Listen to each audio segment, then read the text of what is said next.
Hello guys, magluluto tayo ngayon ng steam egg with shrimp. So ayan na ang ating ingredients.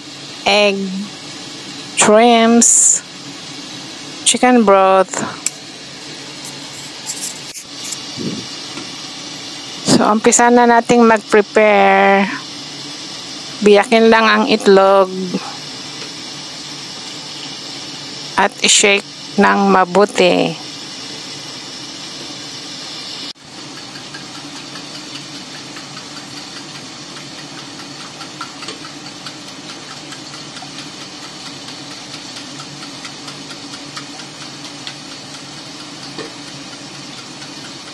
So ang gagamitin nating sabaw guys hindi tubig kundi ang chicken broth. So di na kailangang lagyan ng salt kasi may lasa na yung sabaw na ating gagamitin.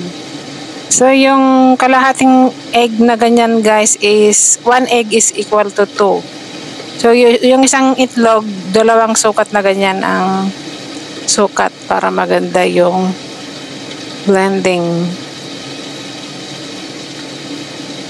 So ayan, ang ginamit kong itlog dyan ay 4. So kaya 8 sukat na ganon. Then i-mix nating mabuti. Kailangan walang buo-buong puti dyan. Dapat nakamix.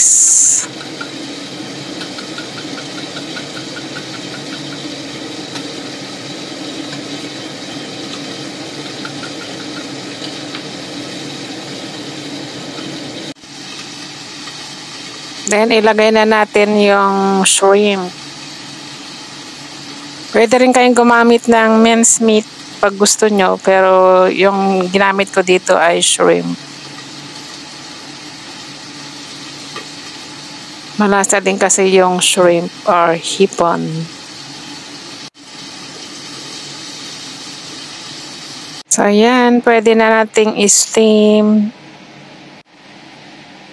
Yan guys, para maganda ang pagka-steam, kailangan nyong buksan-buksan para hindi siya mag-bubbles. So yan, ang ganda. Thanks for watching!